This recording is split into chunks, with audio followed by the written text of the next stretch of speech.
Turbulent times, I think, is kind of the mantra for management these days. And what I want to do this afternoon is spend a couple of minutes giving you a sense and some thoughts that my colleague Andy Neely have, and obviously we'll talk more about it later on during the book signing, about how you can optimize corporate performance management in turbulent times. But first off, thanks for giving me the opportunity to speak this afternoon to CFO Magazine and CFO Conferences. And I want to begin by just kind of setting the context and giving you a little background on what my colleague Andy Neely and I do. We obviously are in the space of helping organizations improve performance management. So what we do to that end at CPP is give you real thought leadership. We do research, we do consulting, and obviously practical application to help organizations and our clients improve their business performance. We work with you in being teachers, educators, consultants. We try to help you sustain that performance and really teach you how to do it in your own enterprises. And given what the focus on cost today is, we think we do it with some unmatched value. We'll be talking about managing performance in turbulent times, our most recent book, but obviously you can see the things that we have on the docket should you be interested in further topics. I don't think there's a manager out there that I've talked with, a client, some of my own students in executive education seminars, that thinks we are in less turbulent times today than we have been in the past. Peter Drucker certainly set the stage in 1980 when he talked about managing in turbulent times. Don Sull, a researcher at London Business School, has highlighted the challenges with turbulent times. And these are just a few snapshots of the things that bring turbulence to our environment today. Some of them are social factors, some of them are political factors, wars in the Middle East. Obviously, the financial crisis has had a huge impact on not just individual organizations, but the economy. Even things like volcanoes can be disruptive in terms of managing corporate performance if you're an organization like British Airways. It's a reality, and we talk in the book about not just anecdotal observations, but research that demonstrates it's harder to manage today. Are you finding that? I'm imagining that you're finding in your own organizations there's more of a focus on cost than ever. You have less time than ever. The agenda is expanding for things you need to accomplish in shorter periods of time. In short, it's more turbulent today than ever before, but the real danger is avoiding the thought that is in fact turbulent. So, some insights on that. Well, if you talk to managers, and here's a survey from The Economist on what makes organizations agile, what comes to the top of the list pretty quickly is this idea of improving decision-making and execution. It's a little bit of a family reunion for me, this event, because I spent 10 years at Balanced Scorecard Collaborative Palladium. I worked with Bob Kaplan.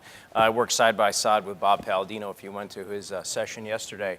And really, the genesis of this research came from looking at organizations who are working in more turbulent environments, challenging industries, and figuring out how do they manage. The focus really was, for us, looking at decision-making and the process of rapid execution.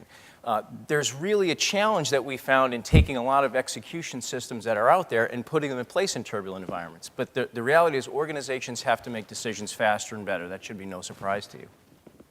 But there's challenges with that. It takes a long time in some organizations to make decisions. One of my clients is a digital camera manufacturer, Japanese, a large, I'll say, household name. I'm sure some of you have used their products. We're working to improve their decision-making process. Very centralized, very slow. There's lack of clarity around decision rights and responsibilities. It becomes hard to get things done in an environment like that, where you need decentralization and a clear set of priorities.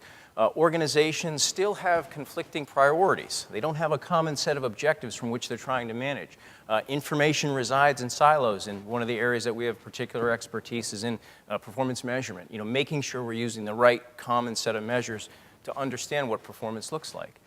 So it's hard today. It's hard to take the systems that we have and somehow get beyond them for purposes of improving performance and execution. The Handelman Company. Anyone heard of the Handelman Company? Music distributor. Interesting, if you look at their 10K, in 2006, one of our case studies in the first part of the book, you see their own admission, what we need to do better is improve efficiency.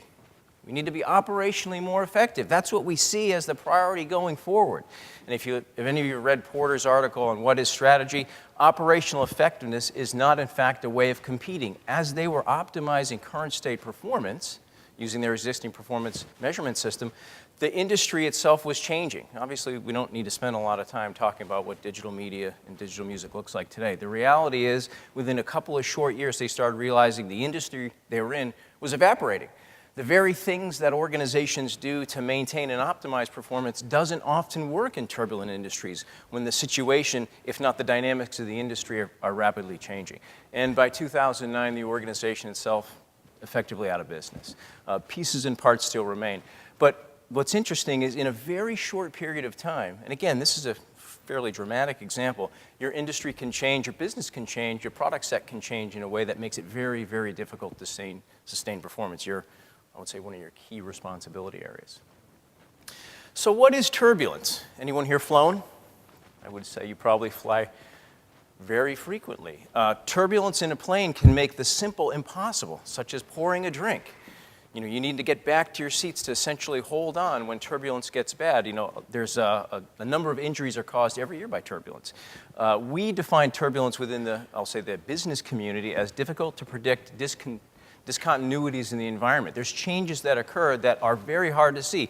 In an airplane, using the analogy, you look out the window, you may see clear skies. You don't see where the jet stream is running up against a different speed of air or pathway. So the jet flies into it, all of a sudden you're bouncing back and forth.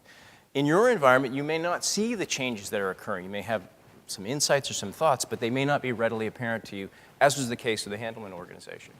So what does it look like? Well, turbulence can come from a variety of factors, but most notably, and the research tells us, it comes from changes in technology.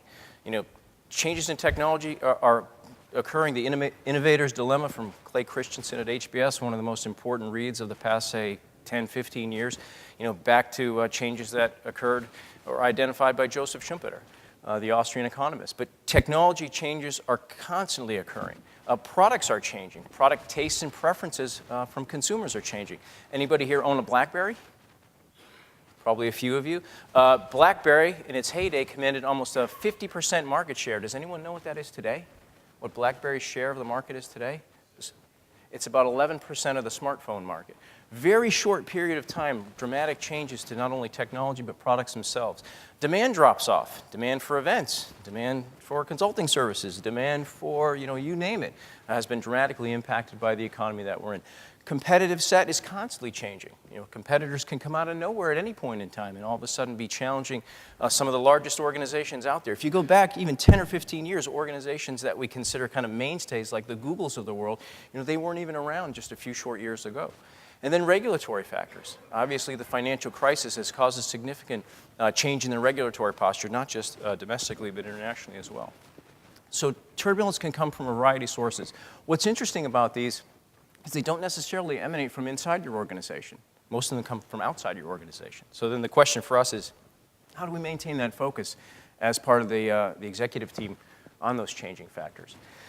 My colleague Andy Neely and I, when we started looking at execution systems, and again, as I spent the past decade or so working within one of those systems, we started to find that industries change very quickly. The time that it takes you as an organization to participate and develop a strategic plan doesn't take very long, but the time that it takes to put in place a sophisticated, comprehensive, we'll call it performance management system, can be very lengthy, upwards of 2 or 3 years in some cases. So then we have a bit of a disconnect, right? We have a challenge in the existing systems that we use to measure and monitor performance with the time that it takes for changes to occur in our external environment. So how do we synchronize those things? That was really the research question that we looked at. How do we bring those things together in a way that helps you expressly manage performance better? That was really our topic in our research area. We came up with 4 what we consider kind of basic principles for overcoming turbulence. And we like to apply these, and as you talked about at the outset, my background is 20 years in the Marine Corps, some of that simultaneous with my business career. I like to say I got to serve on some exchange programs during the invasion in 2003. I happened to be a truck company commander at that point in time. But some of the things that we learned that we applied in this process was we want to keep things simple, right? We want to boil things down. I think it was Einstein who said to their most simplest level, but no simpler. We want to use a set of tools that are proven to give us results, but do it in a fairly straightforward way. Complexity is not our friend in complex, turbulent environments. Secondly, we want to understand that every action or activity is not created equal. Who here has heard of the Pareto principle, or the 80-20 rule? Most of us have. We probably apply it in a lot of areas of our life. If you actually go into your closet, I'd be willing to bet that most of you wear 20% of your clothes 80% of your time. You go to 20% of the restaurants 80% of the time. The rule is applied liberally in our process. Not all the things you can do in corporate performance management are equal, so we try to extract the things we think that will give you the highest leverage value, the things that organizations tend to struggle with the most. Faster is better. Okay, having, again, being a truck company commander, having gone all the way from Kuwait up to Baghdad in a matter of days, speed counts. Working fast, working effectively, but working quickly matters. You probably don't have a lot of free time. I know being out of the office for a couple of days is challenging for you. So you want to make sure that the things you do spend your time on, you're getting real, genuine business value out of. So we want to make sure as we look at the tools and techniques that we can apply quickly. And lastly, it would be arrogant and I think somewhat irresponsible to disconnect the work that we've done from all the past work, a la Bob Kaplan, Dave Norton, and a lot of great tools that exist out there. So our job wasn't to replace those. We looked to augment and organize those in a system that takes a lot of the things that you're probably using today and takes them to a new level of effectiveness. So these 4 principles underpin our work.